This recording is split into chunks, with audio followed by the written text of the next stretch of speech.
पंडित धीरेन्द्र कृष्ण शास्त्री, जिन्हें दुनिया बागेश्वर बाबा के नाम से जानती है, की शादी वर्तमान में भारत के सबसे चर्चित विषयों में से एक बनी हुई है।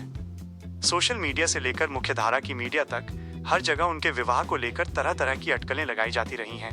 इन चर्चाओं के केंद्र में अक्सर अन्य प्रसिद्ध हस्तियों के नाम भी जोड़े जाते रहे हैं, जिससे भक्तों और आम जनता के बीच उत्सुकता लगातार बनी रहती है। शादी को लेकर बागेश्वर बाबा का रुख हमेशा बहुत स्पष्ट और पारदर्शी रहा है।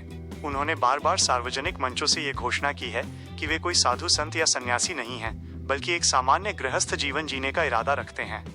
उन्होंने यह स्पष्ट कर दिया है कि वे आजीवन ब्रह्मचारी नहीं रहेंगे और समय आने पर विवाह के बंधन में बंधेंगे। बाबा के अनुसार उनका विवाह कोई प्रेम विवाह, लव मैरिज नहीं होगा, बल्कि ये पूरी तरह से एक पारिवारिक निर्णय होगा। उन्होंने अपनी माँ और गुरुदेव को इस जिम्मेदारी के लिए अधिकृत किया है। बाबा का मानना है कि वे अपनी निजी जिंदगी में अपने बड़ों की आज्ञा का पालन करेंगे और जिसे उनके माता पिता उनके लिए चुनेंगे, वे उसी से विवाह करेंगे। विवाह की चर्चाओं में सबसे बड़ा नाम प्रसिद्ध कथावाचक जया किशोरी का सामने आता रहा है। इंटरनेट पर अक्सर इन दोनों के विवाह को लेकर फर्जी खबरें और तस्वीरें वायरल होती रहती हैं। हालांकि धीरेन्द्र शास्त्री ने इन बातों को सिरे से खारिज किया है और जया किशोरी को अपनी बहन के समान बताया है।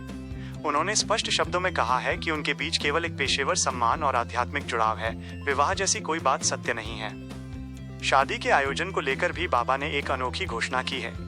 उन्होंने कहा है कि जब भी उनका विवाह होगा, वे उसे किसी गुप्त समारोह की तरह नहीं करेंगे। चूंकि उनके लाखों अनुयायी हैं जो उनसे भावनात्मक रूप से जुड़े हुए हैं, इसलिए उन्होंने वादा किया है कि उनकी शादी का सीधा प्रसारण टीवी और सोशल मीडिया के माध्यम से किया जाएगा। बाबा का मानना है कि उनकी शादी का उत्सव उनके पूरे पागल परिवार, जैसा कि वे अपने भक्तों को प्यार से बुलाते हैं, के लिए होगा। वर्तमान परिदृश्य की बात करें तो बाबा का पूरा ध्यान अपनी आध्यात्मिक यात्राओं, हिंदू राष्ट्र के संकल्प और गरीब कन्याओं के सामूहिक विवाह पर केंद्रित है। वे हर साल फरवरी के महीने में बागेश्वर धाम में एक विशाल उत्सव आयोजित करते हैं, जिसमें सैकड़ों निर्धन युवतियों का विवाह भव्य तरीके से कराया जाता है। फिलहाल उनकी अपनी शादी की कोई आधिकारिक तिथि घोषित नहीं हुई है और न ही किसी लड़की का नाम तय हुआ है। संक्षेप में कहें तो बागेश्वर बाबा शादी के लिए तैयार हैं, लेकिन वे सही समय और अपने माता पिता के निर्णय की प्रतीक्षा कर रहे हैं। बाबा ने कई बार हंसी मजाक में अपनी पसंद का जिक्र किया है। उन्होंने एक इंटरव्यू में कहा था कि वे ऐसी लड़की से शादी करना चाहेंगे जो संस्कारी हो और सनातन धर्म के प्रति समर्पित हो।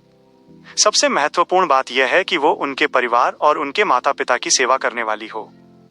उन्होंने ये भी साफ किया है कि वे किसी सेलिब्रिटी या बहुत हाई फाई बैकग्राउंड वाली लड़की के बजाय एक साधारण और संस्कारी परिवार की लड़की को प्राथमिकता देंगे। कि जब वे शादी के लिए तैयार हैं तो देरी क्यों हो रही है? इसका सबसे बड़ा कारण उनकी व्यस्तता है। पिछले 2 सालों में बाबा की लोकप्रियता अंतर्राष्ट्रीय स्तर पर बहुत बढ़ी है। वे लगातार देश विदेश में हनुमंत कथा कर रहे हैं, सनातन धर्म के प्रचार के लिए पदयात्राएं निकाल रहे हैं, हिंदू राष्ट्र के मुद्दे पर जनजागरण कर रहे हैं। बाबा का कहना है कि जब तक वे अपने कुछ संकल्पों को पूरा नहीं कर लेते, तब तक वे व्यक्तिगत जीवन के लिए समय नहीं निकाल पा रहे हैं। 3. अफवाहों का बाजार और शिवरंजनी तिवारी प्रकरण। जया किशोरी के अलावा पिछले समय में शिवरंजनी तिवारी नाम की एक छात्रा भी काफी चर्चा में रही थी।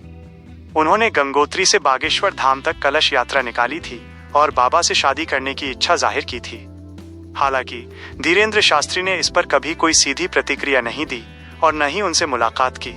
बाबा ने हमेशा यही संदेश दिया कि किसी की व्यक्तिगत इच्छा का वे सम्मान करते हैं, लेकिन शादी केवल माता पिता की मर्जी से ही होगी।